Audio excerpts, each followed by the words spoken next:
I'm from LP3 Cronus here, and I'm bringing you another war recap against Exiler. They put up a good fight.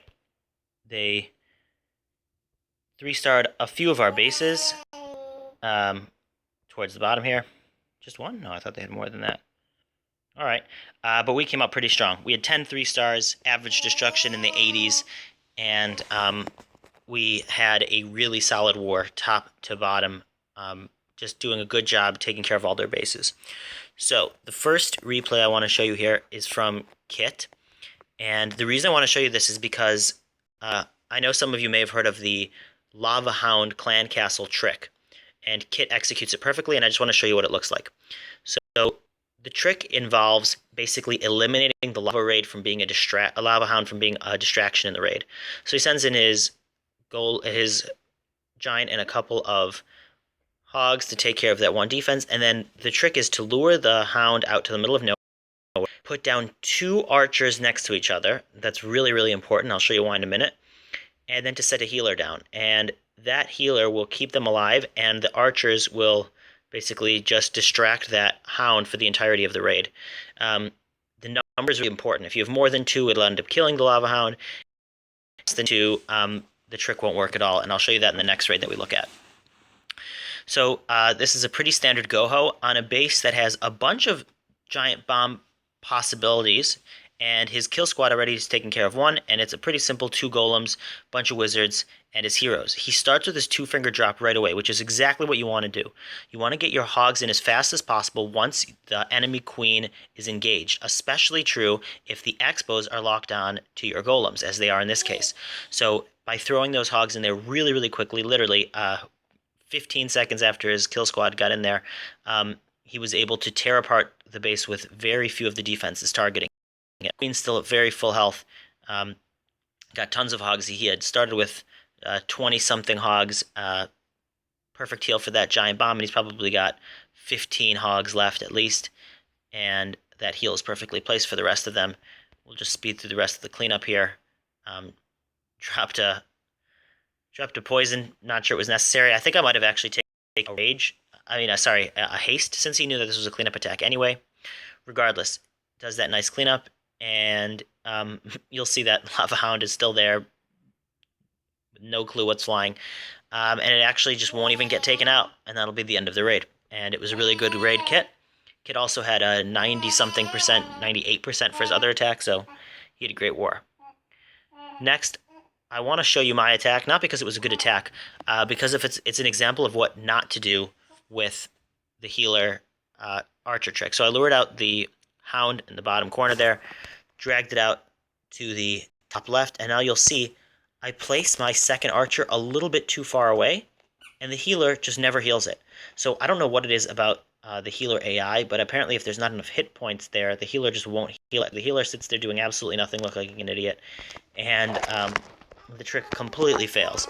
That was the first mistake I made in this raid. The second mistake, I put my golems down. That was fine, but then I put my witches down right away, and the golems went into the dead zone radius of that mortar, which meant the mortars retargeted onto those witches. And you'll see, with 2 shots, a mortar will take down my witches, and there goes 2 of my 3 witches, which were supposed to be huge tanks. But regardless, I brought extra Valks for this base, and the reason I wanted to show you this base is not because it was a good attack. I just wanted to show you how to use Valks, because I happen to love using them, and this is a great base design for it, and it's a pretty popular one too. I've seen it a bunch of times. And when they spread their base out like this, like crazy, a couple of golems are going to do the trick along with a bunch of Valkyries. People bring hogs and balloons. I don't think that's the right approach for bases like this. I think a standard Gova works really well. You'll see on the right, I have my heroes, and the main is doing a lot of work over there. But on the left, I have a single golem and 3 wizards, and they're able to take out basically this entire row. And you'll see that my kill squad on the right and my kill squad on the left are going to meet up perfectly in the bottom corner. And it really did not take that much, besides for a few Valkyries, a couple of golems, and some wizards. The haste spell you might have seen before, I just knew I wasn't going to need a poison, so I figured I would try the haste spell. Didn't overwhelm me, thought it was whatever. But regardless, look how many Valkyries I have left. I kept them in heals for as long as I could, and I probably have 6 of my 12 Valkyries, 7 of my 12 Valkyries. They make excellent tanks. My Queen and King are both at full health with their abilities. The Queen locks onto my King. I have my final rage there just to clean out that core. My King will lock on. I definitely didn't need either of their abilities. I just decided to use them because it's fun that way.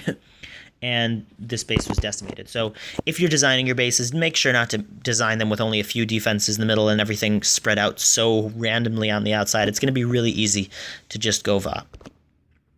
Okay, and the last attack I wanted to show you also used Valks, and it was from Sonic, who had a 3-star and also a 90-something% this war, so he had an excellent war.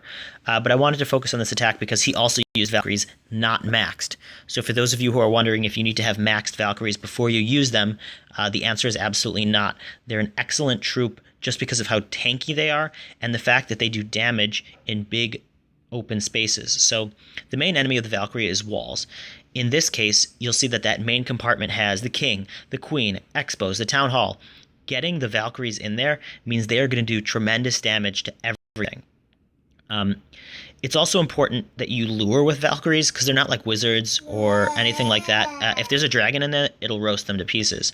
So either way, Sonic gets his Valks right in the middle, with Hogs accompanying them on the left. You know, Valks are tanky, so he's using the Valks to tank. A lot of those defenses were still focused on the Valkyries. And already the Town Hall, the Expo, the Queen, a lot of that went down just from those Valks tanking. And he's got a ton of Hogs in that heal. He still has that Golem, although I don't think it's that Wizard Tower retargeted.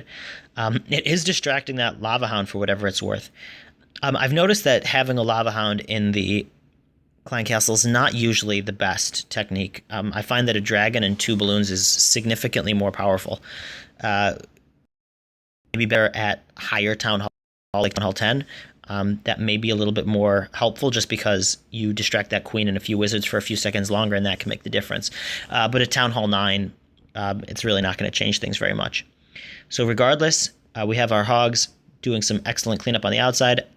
Again, Sonic brought goblins, which is my absolute favorite thing. You know that if you're bringing goblins, you're so confident you're going to get that 3-star. You know them to clean up.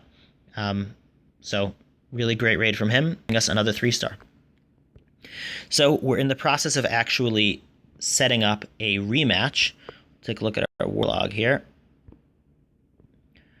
We tied a war about a month ago against 3-star Dynasty, and we're trying to set up another rematch soon, so hopefully we'll have a video for you about that. We're continuing on our long win streak. Reddit Raiders blew that up for us, but we're continuing on our long win streak, and hope you learned something from this video, and I'll see you guys in the next one.